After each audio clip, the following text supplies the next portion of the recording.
মাধ্যমে এই ৩৬ জুলাই বাংলার ঐতিহ্য, বাংলাদেশ এবং চীনের যে ঐতিহ্যবাহী সম্পর্ক এবং বাংলাদেশের এই স্বাধীনতাকামী প্যালেস্টাইনের প্রতি যে ঐতিহ্যবাহী সংহতি সেটা কিন্তু তুলে ধরা হচ্ছে।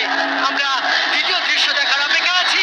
ঠিক এই মুহূর্তে আমরা দেখছি জাতীয় সংসদ ভবনের সামনে যে দৃশ্য বাংলার প্রতিটি মানুষকে নাড়া দিয়েছিল, জুলাই শহীদদের ইমাম আবু সাঈদের ছবি এবং পেছনে কিন্তু বেজে উঠছে সেই জুলাই বিপ্লবের গানগুলো। আবু সাঈদ আবার মিলিয়ে যাচ্ছে আকাশে। এইখানকার উপস্থিত মানুষের আবেগ আপ্লুত।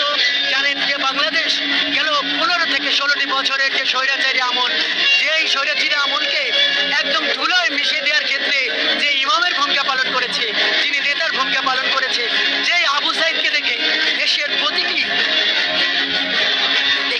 শিক্ষার্থী আর কেউ ঘরে থাকতে পারেনি। সেই শিক্ষা এবার আমরা দেখছি সেই মুগ্ধকে, এবং তার পাশে লেখা আছে যে পানি লাগবে পানি। সেই মুগ্ধকে আবার আমরা একবার দেখছি এই বাংলার মানুষ দেখছে বর্ষবরণের দিনে।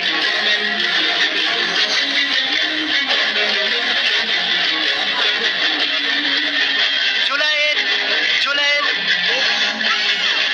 যে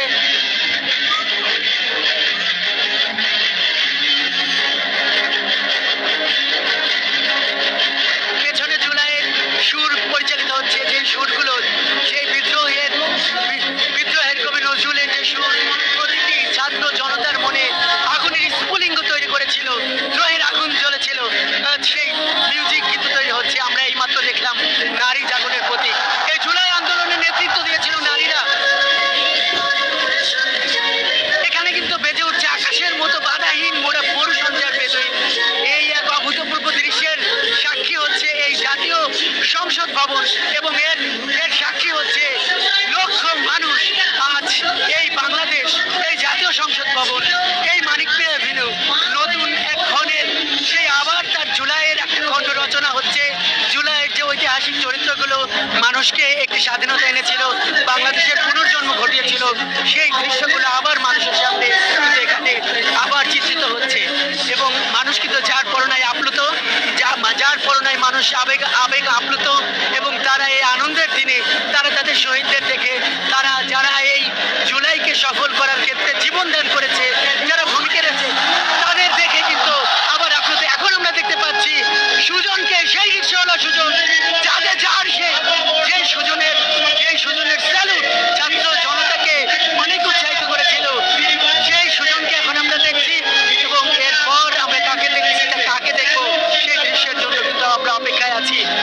চীন বাংলাদেশের ঐতিহ্যবাহী বন্ধু, সেই চীন দূতাবাস, সেই চায়না দূতাবাস এই বাংলাদেশের জনগণের জন্য এই পয়লা বৈশাখের উপহার স্বরূপ এটি করেছে। জানিয়ে রাখি, চীনার অনেক একটা কলাকুশলী দল এখানে আছেন, এবং এই যে ড্রোনের যে আলোর খেলা, সেটিতে এখানে প্রায় 2600 ড্রোন আছে।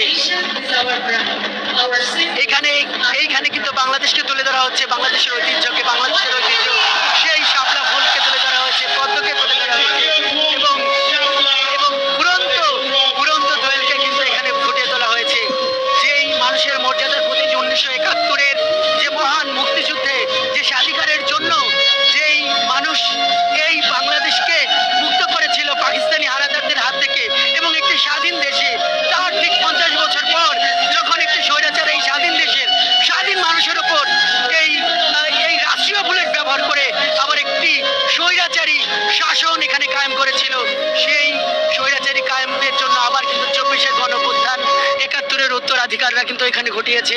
এবং সেই যাবতীয় ইতিহাস আজ এই পয়লা বৈশাখের দিনে, বর্ষবরণের দিনে আজকে এখানে উপস্থাপন করা হচ্ছে।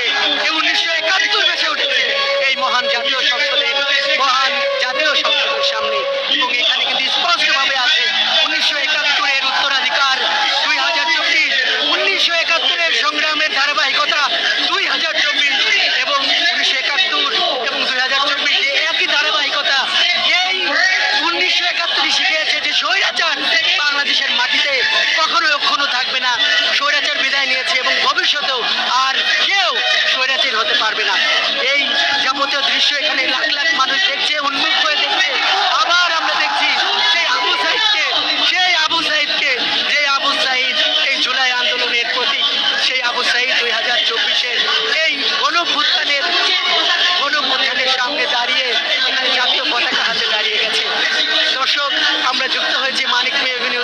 টেলিভিশনের পর্দায় আপনারা যে আলোর খেলা দেখছেন, এটি মূলত এই পয়লা বৈশাখের আয়োজন, সংস্কৃতি মন্ত্রণালয়ের আয়োজন, সরকারের আয়োজন।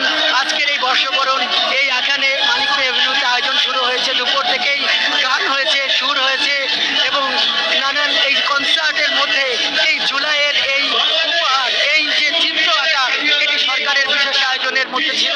এটি আগে থেকেই একটি ঘোষণা ছিল সামনে এই বাংলাদেশের মধ্যে। এবার আমরা দেখছি নিপীড়িত ফিলিস্তিনের প্রতি বাংলাদেশের সমর্থনের চিত্র। দেখছি যে বাংলাদেশের অভ্যুদয়ের পর থেকে এই স্বাধীনতা প্যালেস্টাইনের যে ন্যায্য সংগ্রাম, যেই মুক্তির জন্য সংগ্রাম, সেই সংগ্রামের সঙ্গে বাংলাদেশ যে আছে সেই চিত্রটি কিন্তু এখানে ফুটিয়ে তোলা হলো। আল আকসার যে সংগ্রাম, এই জুলাইয়ে রক্তের রং নামিয়ে যেই ঢাকায়, সেই চিত্রটি কিন্তু আবার দেখানো হলো এবং আল আকসার সংগ্রামকে যে ঢাকা হৃদয় দিয়ে ধারণ করে সেই চিত্রটি কিন্তু এখানে ফুটিয়ে তোলা হলো। এবং আজকে এখন যেটা দেখানো হচ্ছে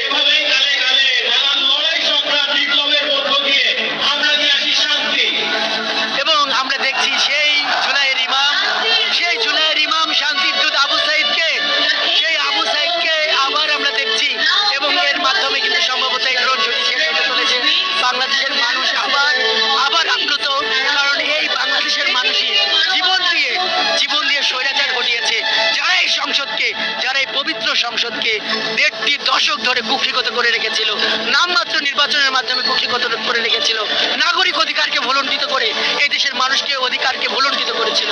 এভাবে এই জুলাই যে ঘটেছে, সেই জুলাইয়ের সেই স্মৃতি আজকে পয়লা বৈশাখের এই আনন্দের দিনে এই মহান জাতিক সংসদের সামনে এই যে আঁকা হলো, এতে মানুষ আজ উচ্ছ্বসিত, মানুষ আবার দেখলো, মানুষ আবার সেই জুলাই ফেরত গেল, সেই রক্তমাখা জুলাই, সংগ্রাম মাখা জুলাই, 2000-এর মতো শহীদদের কাছে চলে গেল, আবার সেই সংগ্রামের দিনগুলোতে চলে গেল। এবং এটি যে বাংলাদেশে অবস্থিত চীনা দূতাবাস উপহার দিয়েছে, সেই লেখাটি কিন্তু এখানে আছে। এখানে লেখা আছে long live China, Bangladesh friendship.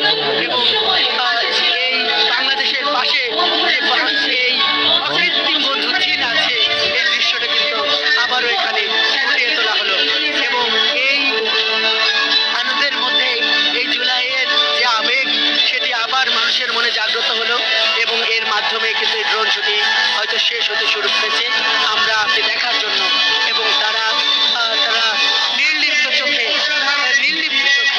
তারা এই অপলক দৃষ্টিতে তারা কিন্তু এই পবিত্র সংসদ ভবনের সামনে নতুন বাংলাদেশের পুনর্জন্মের, জুলাইয়ের সংগ্রামের, 1971-এর গণমানুষের সংগ্রামের, 1971-এর পর 2024-এর এই ছাত্র জনতার সংগ্রামকে আবার কিন্তু চালিয়ে নিল এবং এর মাধ্যমে এই ড্রোন শুটিং শেষ হতে শুরু করেছে।